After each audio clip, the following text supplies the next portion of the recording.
So we just keep going through here. Climb up this fancy dancy ladder.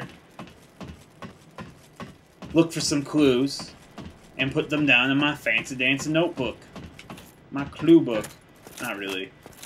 Some throwing knives.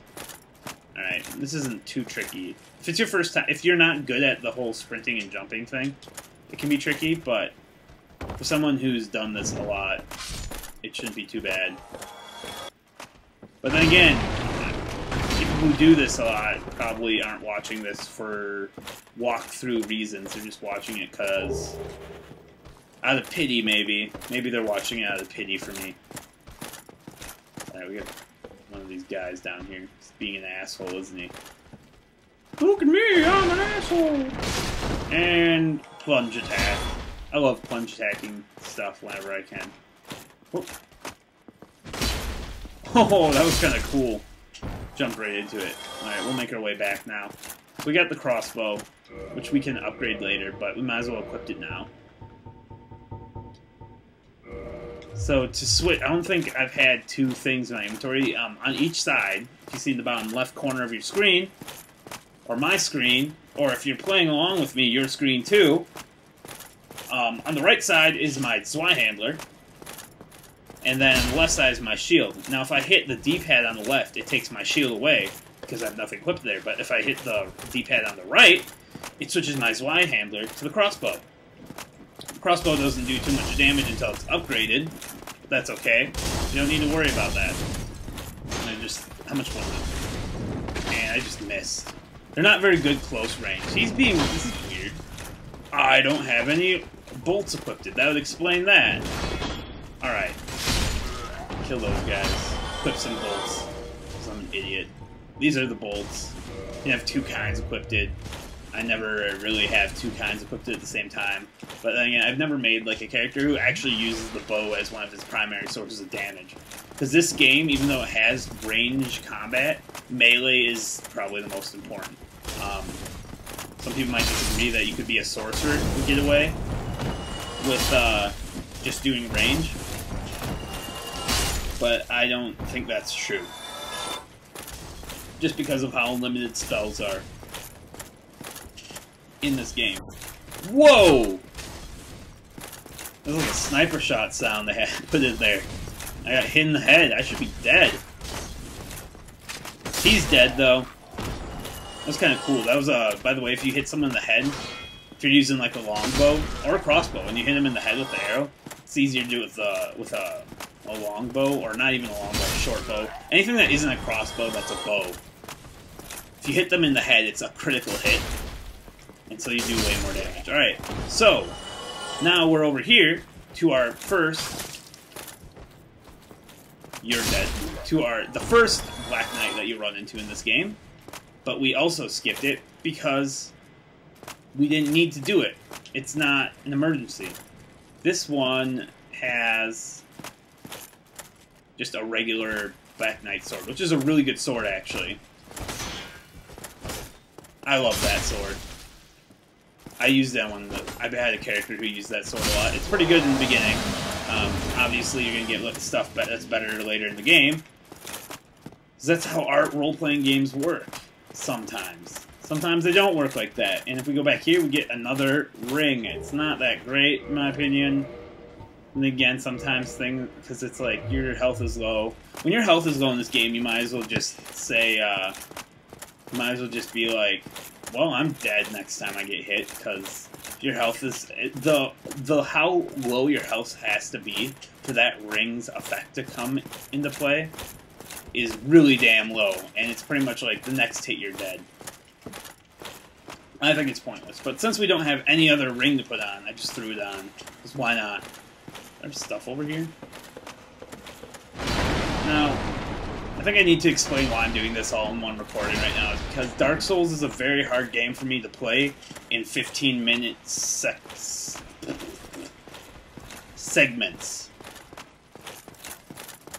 So I figured it would be a little bit easier to just just be like, it's Saturday, I like playing Dark Souls, get up, turn on the recorder, and just play some Dark Souls like I'm playing Dark Souls, and just talk to myself, basically, while I'm doing it.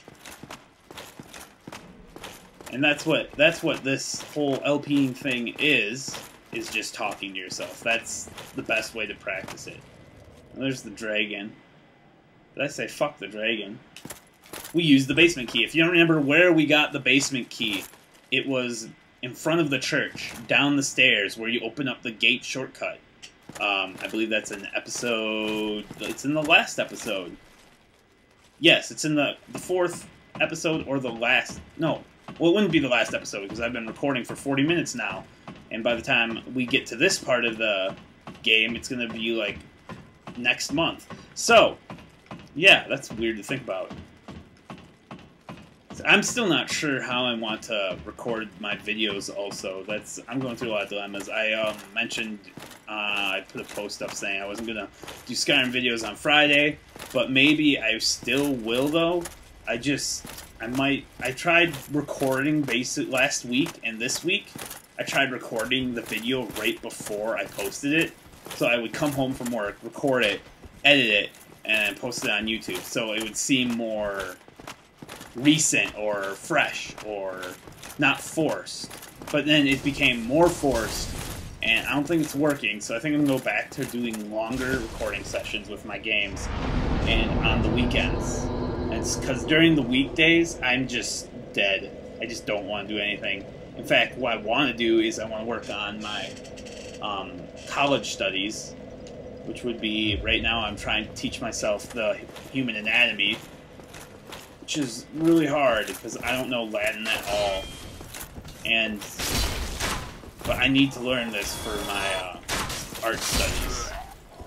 For all you other art majors out there who watch LPs, I don't know how many there are of you.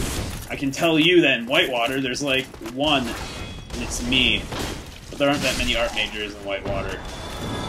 I guess I shouldn't say this either though, because I don't know what people do in their free time, but most of the time when another art major comes up to me and they see me watching an LP, which is what I do, by the way, while I'm working on art, is I watch other people play video games.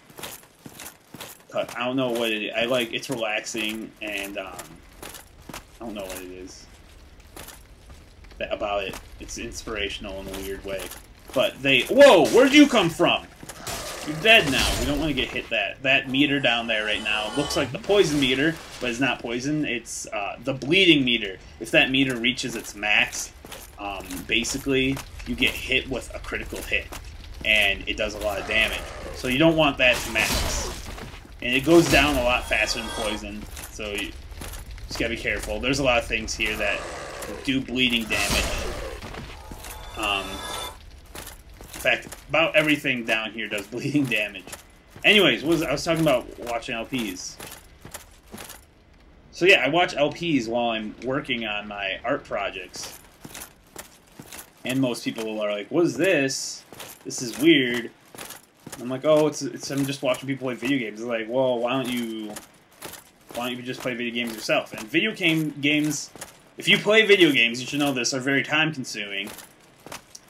We're gonna get ambushed here, but video games are very time consuming. When you have to spend 50 hours a week on homework, sometimes you need to resort to other methods of playing video games.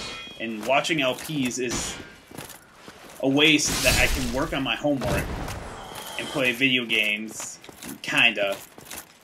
Or I can experience video games. I shouldn't say play. I can experience them without having to spend the time playing them.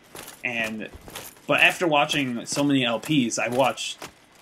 The first LP I watched was actually Proton John, and then after watching that, I got some. I subscribed to him, and it did the thing where it was like, "Oh, you subscribed to him, you should also subscribe to blah blah blah blah blah blah." And so I subscribed to all those guys, and one of them was Nintendo Capri Sun.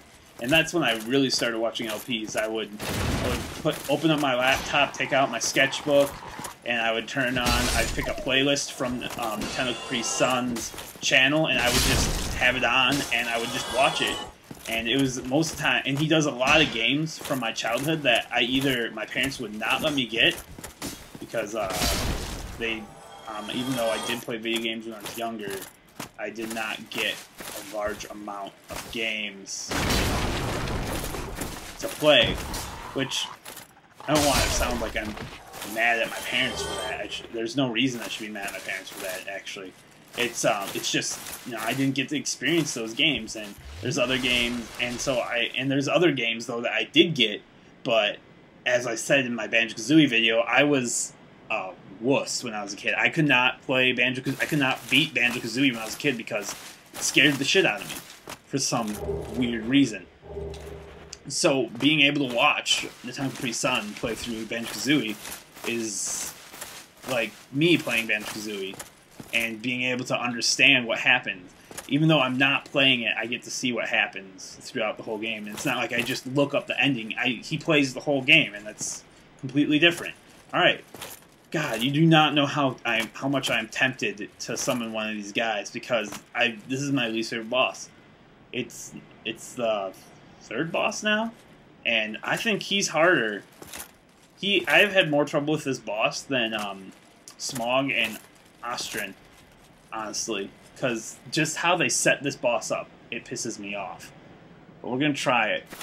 What we need to do is mentally prepare by running in. Oh God, I'm scared. I hate this boss, guys. I'm gonna run to the left right away, and then this is after many times of failing this boss, I've come up with a strategy. But I'm still afraid I'm not gonna be able to do this. But let's try it. All right, run to the left, up the stairs, drop onto the canopy, let him fall, do a plunging attack, hide in. Oh no, it's not run to the left. It's run to the right, because there's a spot where he can't go. So we're gonna do that. Because there's also two of those dogs in here. Run here, right here. Just go like, nope. Shit.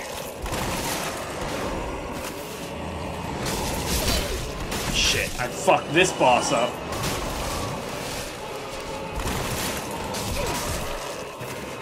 Okay, we're gonna do it this way now. Go up here, sit right here.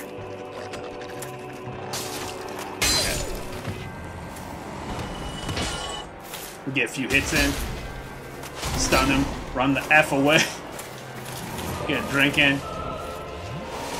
and he still hits us. I hate that attack. I've had him use that attack 5 times in a row, by the way. It is the bitchiest attack he has. Now, either he will come up here and get us. He's stuck. Is he stuck? Where is he? Oh, he's being dumb. Oh no, he's going up the stairs. Great. That's totally what I wanted him to do. Damn it, he was right where I needed him, and I screwed that up. Hopefully he falls. Okay, he fell. He hit me. He still fell, though. We get this. And that's how you do it! On the first try! Oh my god. This is the first time I've ever beaten him on the first try. God damn, I hate that boss. God. I'm so glad that went so well. Damn. And it pisses me off that you get, like, no souls for fighting him. He's kind of hard unless you die by his hands a billion times. I'm actually going to go backwards because there's an item I can go pick up. But, yeah, as I was saying, I've died by him a million times. But the only reason I think that went so smoothly is because I've died by him so many times. And it's the same reason with Queelog, the Spider Queen, which we'll see later, that I also, it took me like 4 hours straight of just playing this game, trying to beat her. And eventually you just figure out the trick. And that's what every boss is what's the trick? And with that boss, it's go up the stairs, stay right there, let him do that jump attack, then do a plunging attack, and then rinse and repeat. Even though that's not exactly how that went, I kind of screwed up. And the reason why I went to the right away, you're supposed to go in the second one, though, the second hole. The reason I went to the right away is because he can't get you, he kind of doesn't attack you in there. He will, but it's harder for him to get you in there. And then, but the dogs can get in there, and they either get stuck in there, or you can just kill them in there. Because it's easier to kill the dogs. And that's the main part that makes that fight hard, is right in the way beginning, you have 3 guys just coming after you, and I'm trying to, there we go. I hate these guys, too. They're just annoying. We got fire on sticks. The fire does a lot more damage than things that are on fire. Like that. I've died here a few times. Never want to underestimate these guys. Never underestimate anything in this game. More humanity.